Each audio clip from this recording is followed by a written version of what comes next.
What is up, guys? We're back out in the garage. We are going to do part 2 of Steph's machine, the 21 XP 1K Trails and Rocks edition. Machine's still sitting like this on our OSHA compliant pallets here.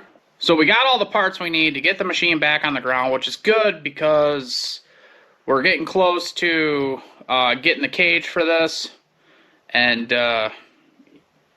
yeah, we need it on its wheels. So today we are going to be adding a MTS full dual rate spring setup on her Walker Evans shocks. Got them all here. We got 3 of her shocks here. So there's only 3 here. I did one. I needed to test it out to see if my spring compressor tool is going to work, because we've been working on the springs on Dude's machine, but you're going to see this video before that. And what we found is that spring compressor tool that I have, it works great on the stock springs or adding tender springs. Works good. Taking some pressure off to do preload adjustments works good, but putting these thicker, longer MTS springs on, it's struggling. It's bowing the spring, and you should see in a few videos down the line we had some issues trying to do Dudes, and I wanted to do a test run on Steph's. It kind of worked. It does bow, and you gotta really work it in there. So is it the safest thing? Probably not, but it did work.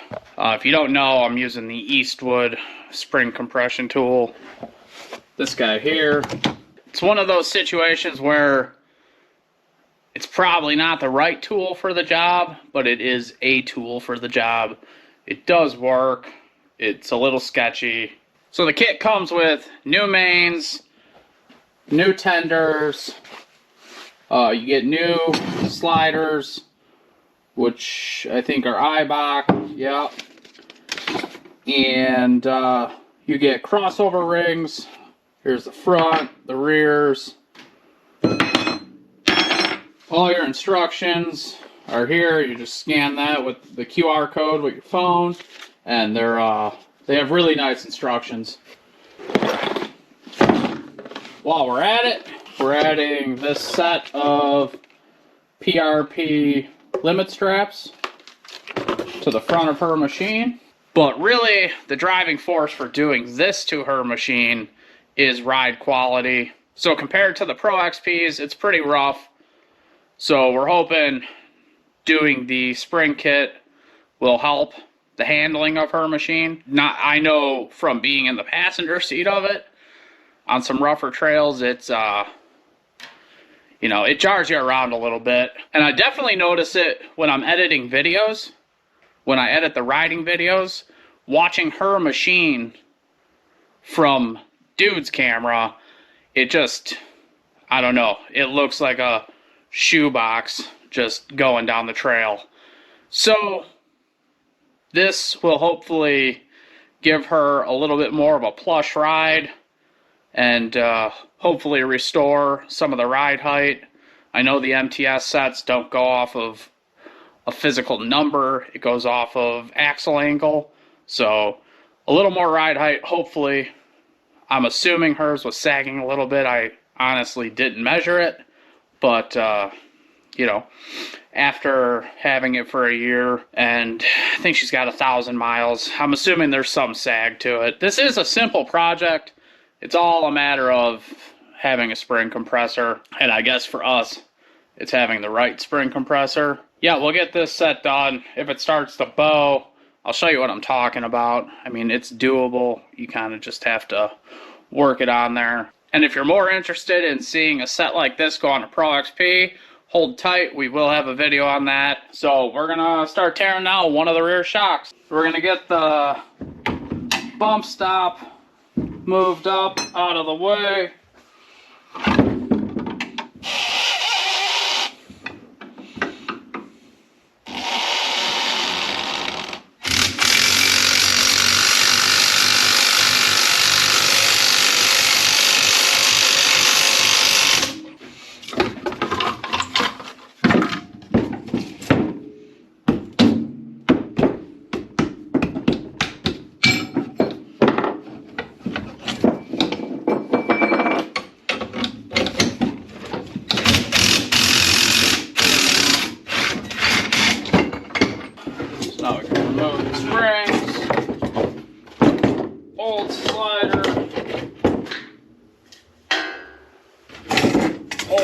tender spring. And then here's something else we're hoping to combat. Is you can see she's got wear in her shock body. I don't know how great it shows up, but it's there. We're hoping that the spring kit will help remedy some of this. So I'm gonna get these parts cleaned up and then I'll come back to you and we'll set the preload and put the crossover on and set that. A little longer than a few minutes later. First, we're gonna set the preload nut. We need it to be 2 1/4 from this face to this face.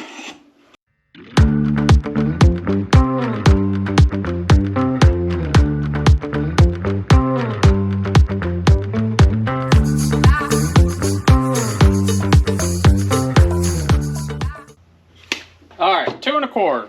Next up is going to be the crossover ring. For this kit, it's easy because of the notable size difference. The small one's for the front, big job is for the rear. And for this, we're going to want this face to be 7.5 inches to this face. We did notice you got to spread them out a little bit to get them started.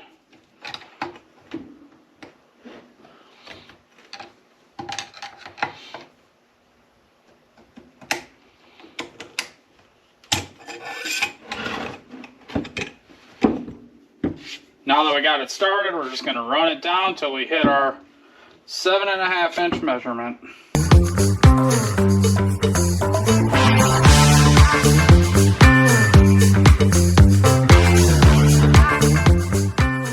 So we got 7.5 from this face to this face for the crossover ring. Now I'm going to double check my preload, make sure it's still at 2 1/4. Sometimes you can kind of bump these out when you're trying to get these on.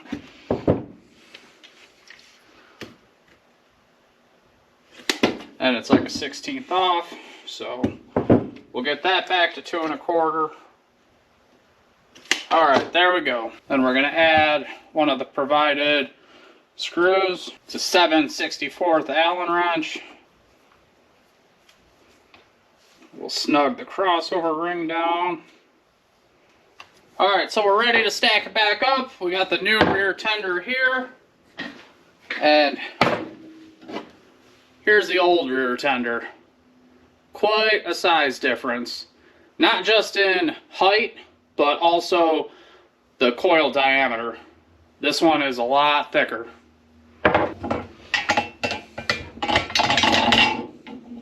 Slide that on. As you can see, it takes up a lot of the body. Now we can add the new slider.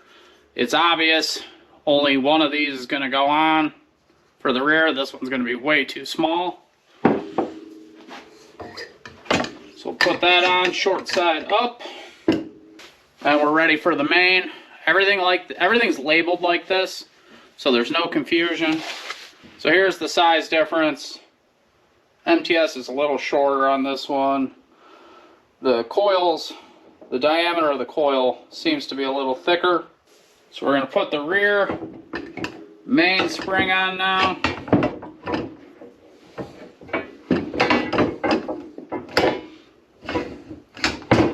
Like so. Now the important part here, as we compress this back down and put the end cap back on, the spring ends here, this here, and this here, you want these 180 degrees apart.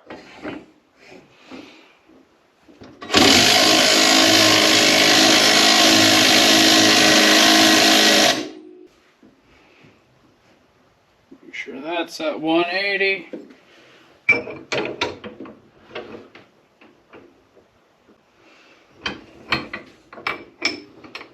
That. Put the shock guard back on.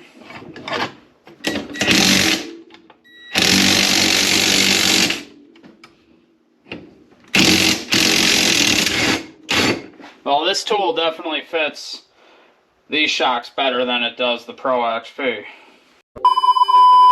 GoPro overheated, so while I let it cool down, I went ahead and got the other rear done. So all we got left is this front shock to do, and similar process. So I'll get it torn apart, and then we'll look at the new springs and go over the settings.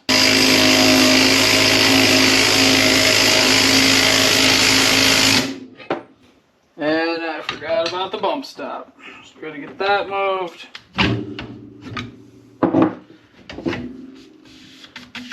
That up out of the way.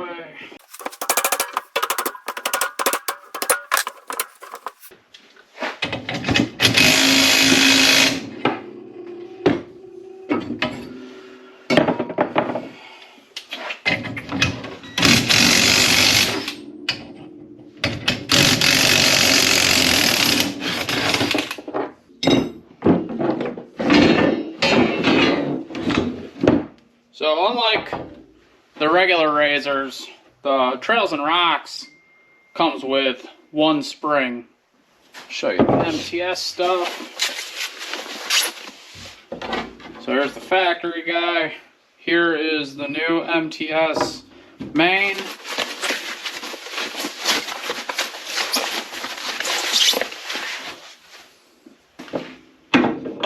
And the new MTS tender. So that'll be the new setup now. Alright, I'm going to clean this up and I'll get back with you when we're setting the preload and the crossover. A little longer than a few minutes later. So we're going to run the preload nut. We're going to set that at 1 1/8 from this face to this face, which ends up being almost all the way up.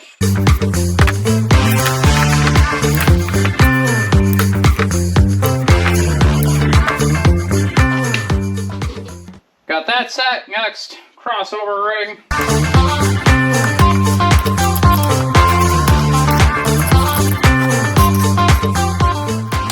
Alright, so crossover ring needs to be at 5 inches. Not quite there yet.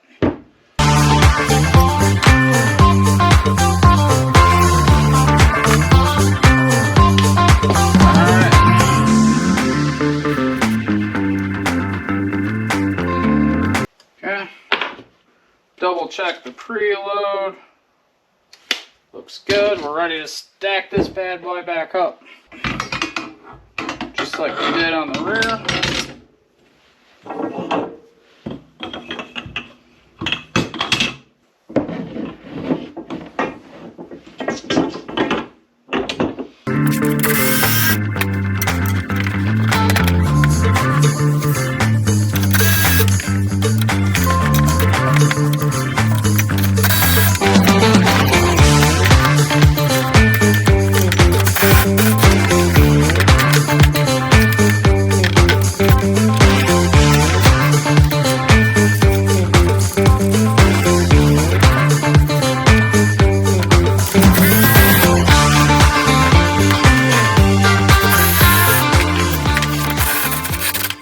See, that's the problem we were having on dudes, and I had this a little bit on Steph's other front one. Yeah, it bows so much, and then if you try going lower to fight the bow, it doesn't want to compress.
That's what I mean by it's a tool that does the job. Probably not the right tool for the job. A little sketchier than I'd like, but we got the job done. So I got the rears in. Didn't really show anything of it because it's just reverse of the process of taking it apart. And most people have done that before. So all we got left now is the front. I will show you guys more of that because we are adding limit straps. So that does change it a bit. It's still really simple. We're just swapping hardware and adding the straps. This set, PRP, they're 23 inches long. If you're thinking of adding limit straps and you're not getting an adjustable set, what you would have to do is take your shock and have it at full droop and measure center to center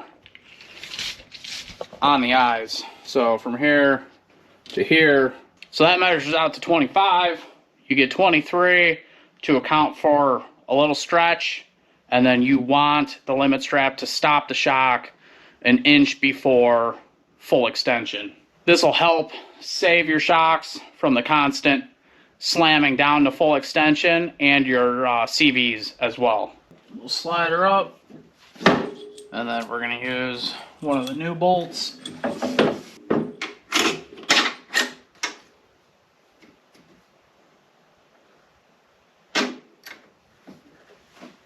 So the top's the same, but it's hard to show you because you can't really see up there. But new hardware washer. Slide it through. Then you do another washer, spacer, washer, and then it's going to be the strap, and then a washer, and the nut. That's as far as we can go right now. Once it's on the ground, then we can reach this to here and tighten that down, but we can go ahead and we can torque the top now. And after that, it's just repeating the process on the other side. So I'll catch back up with you when I get the other side done and I have it sitting on the ground and we can hook these up and torque them down. All right, time to set it down and hook up the limit straps.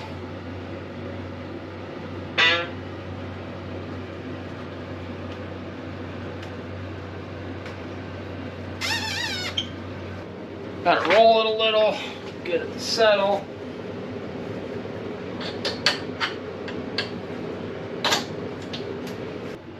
Now that we got it settled, we can hook it up and torque them down.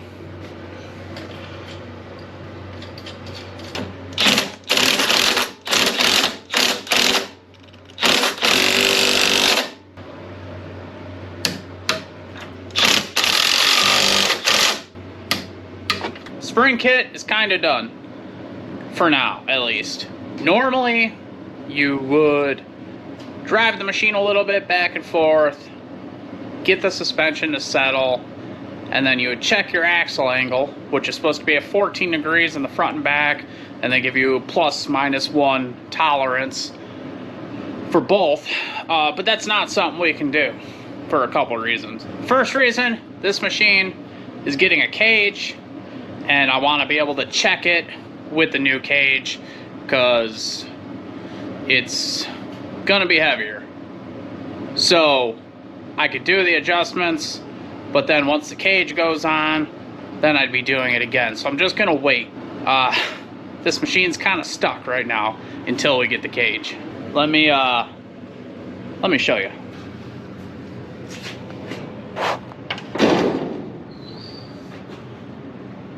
So that's our problem. Won't fit out of the garage anymore.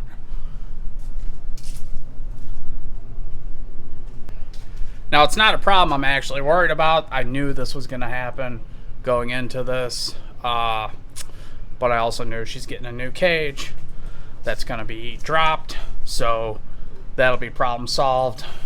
And that's why this machine's sitting for now until we get the cage. I did take some quick measurements. I used this little tool that came with the high lifter alignment tool. Even without the cage, I think front and rear we're still gonna have to go up more, but I'm not doing anything like I said until we have the cage and we can get it out of the garage. But early testing says it's gonna sit even higher. They also say in the instructions you don't need to have a tool like that. I guess there's an app on your phone. They show it in the instructions. You can download that app and check the angles of your axles. For now, that's it on her machine. Creep here is done until we get a cage, which should be soonish, but this video will probably come out before that happens. So we're gonna let that sit, and from this point on, you're gonna see some videos on Dude's machine. He's got the 21 Pro XP Ultimate, and he's got even more stuff than we did on Steph's machine. So we're in the middle of that right now too, so you'll be seeing that next.